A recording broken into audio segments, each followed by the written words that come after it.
Hello my dear students, welcome to my channel Alpha Knowledge box.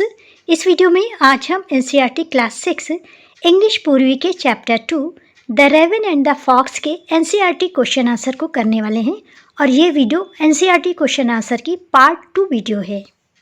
अगर अभी तक आपने चैप्टर 2 के पार्ट 1 वीडियो और चैप्टर 1 के पार्ट 1, पार्ट 2 और पार्ट 3 वीडियोज़ को नहीं देखा है तो इन सभी वीडियोज़ के लिंक आपको इसी वीडियो के डिस्क्रिप्शन बॉक्स में मिल जाएगी या फिर चैनल के प्लेलिस्ट क्लास 6 इंग्लिश पूर्वी से आप इन वीडियोस को देख सकते हैं। पार्ट 1 वीडियो में let us do this activity से लेकर के इस क्वेश्चन तक डिस्कस किया था। इस वीडियो में क्वेश्चन नंबर 3 से क्वेश्चन को स्टार्ट करेंगे। चलिए क्वेश्चन को स्टार्ट करते हैं। Question number 3, why does the raven forget that his voice is just croak. Raven क्यों भूल जाता है कि उसकी वॉइस आवाज़ कर्कश है? क्योंकि फॉक्स उसकी तारीफ करके उसे बेवकूफ़ बनाती है और रेवन बेवकूफ़ बनकर घमंड महसूस करता है कि उसकी आवाज़ बहुत अच्छी है, जबकि उसकी आवाज़ सिर्फ कर्कश थी। आंसर हो जाएगा the raven forgets that his voice is just a croak because he is flattered and proud after hearing the fox's compliments. Question number 4, how does the Reynard make the raven sing. Reynard अर्थात fox Raven को गाने के लिए किस तरह तैयार करता है? रेनार्ड बहुत चतुर है। वो रेवन से कहती है कि तुम बहुत हैंडसम हो, बहुत सुंदर हो, अगर तुम गाना गाओगे तो तुम चिड़ियों के राजा कहलाओगे, इसलिए वो गाने के लिए तैयार हो जाता है। आंसर हो जाएगा Reynard makes the raven sing by flattering him, saying that he is a handsome bird and would be a king if he could sing. Question number 5, why does Reynard say that pride is not wise. Reynard अर्थात fox क्यों कहती है कि घमंड, अभिमान बुद्धिमानी नहीं है? रेनार्ड इसलिए कहती है कि अभिमान बुद्धिमानी का काम नहीं है क्योंकि घमंड में आने के बाद कोई भी किसी भी तरह का बेवकूफ़ी भरा काम कर सकता है, जिस तरह से रेवन ने अपनी चोंच खोल दी और पीस ऑफ फूड नीचे गिर गया।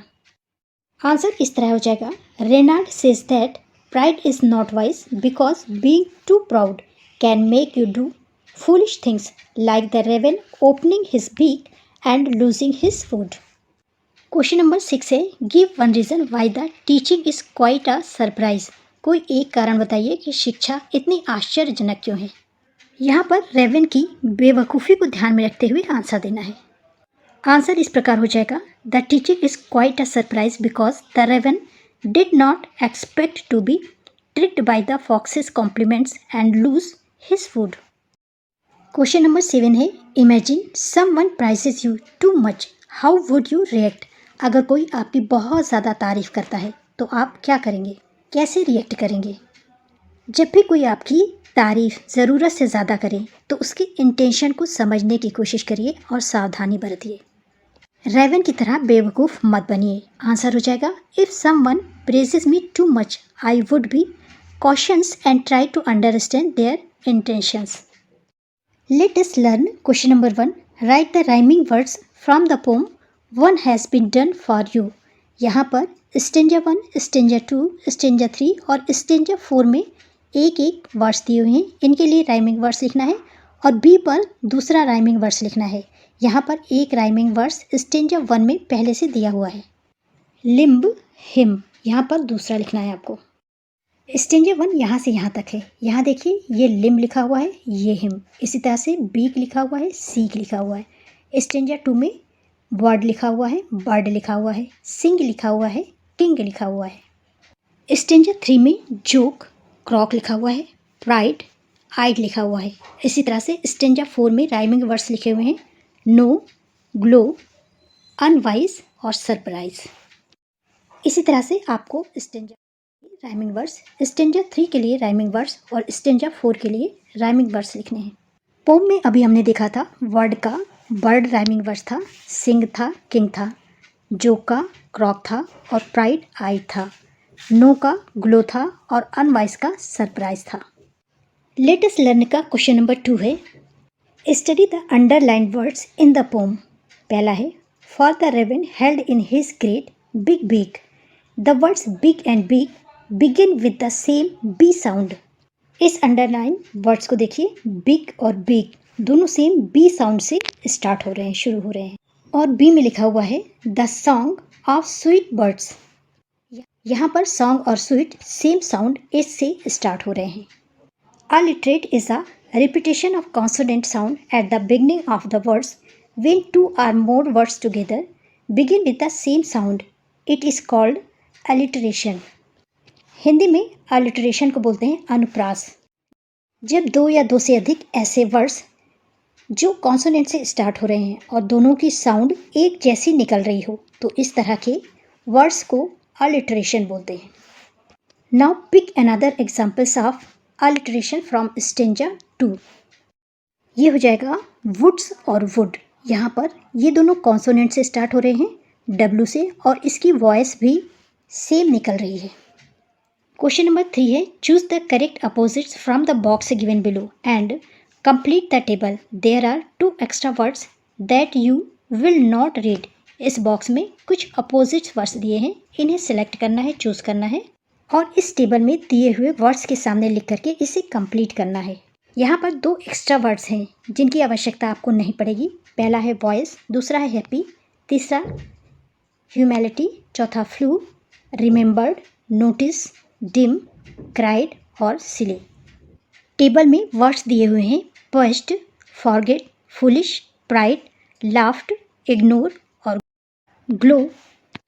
पस्ट का अपोजिट हो जाएगा फ्लू, फॉरगॉट का हो जाएगा रिमेंबर, फुलिश का वॉइस, प्राइड का ह्यूमैलिटी, लाफ्ड का क्राइड, इग्नोर का नोटिस, ग्लो का डिम। नीचे लिखा हुआ है use any 4 words from the table given about to make sentences of your own. इनमें से कोई 4 वर्ड्स का यूज करके 4 सेंटेंसेस बनाइए। सेंटेंसेस के लिए मैंने वर्ड लिया है फ्लू, रिमेंबर्ड, वॉइस और ह्यूमैलिटी। फ्लू के लिए सेंटेंस हो जाएगा the bird flu away from the tree. चिड़िया पेड़ से दूर उड़ गई। रिमेंबर्ड के लिए सेंटेंस हो जाएगा she remembered the important meeting just in time. उसे समय पर महत्वपूर्ण मीटिंग याद आ गई।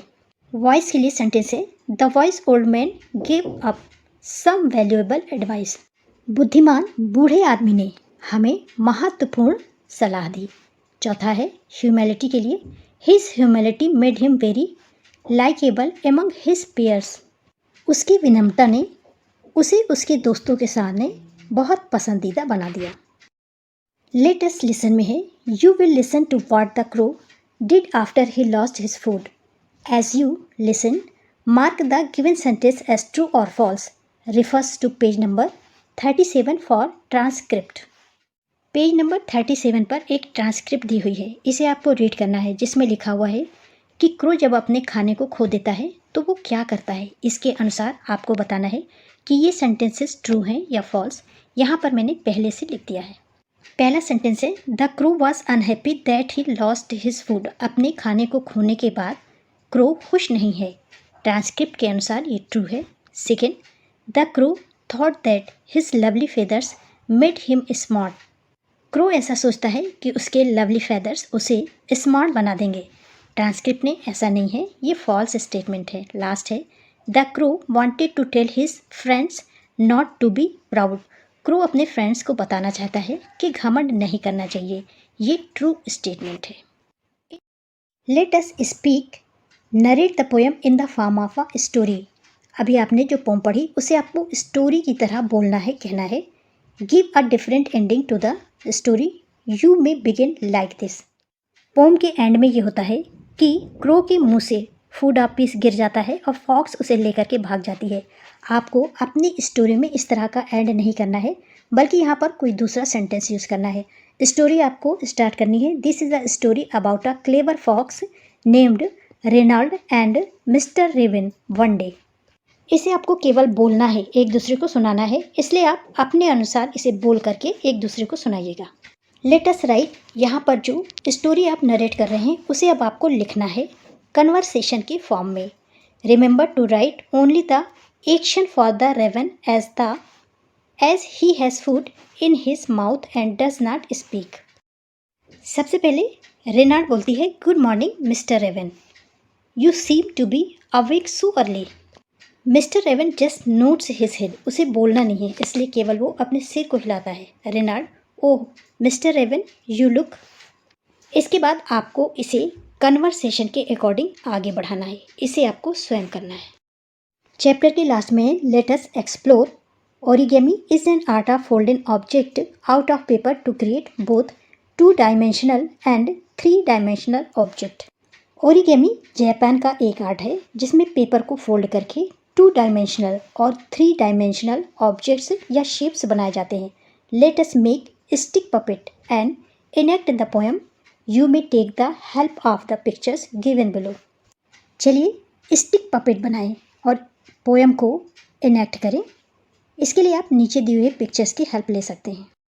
इसी तरह से क्रो का पपेट बनाने के लिए इस तरह से ब्लैक पेपर की कटिंग काटिए और यहाँ पे जो स्टेप दिए हुए हैं इनको फॉलो करते हुए क्रो तैयार करिए और इसे पोम के अकॉर्डिंग मूव करिए।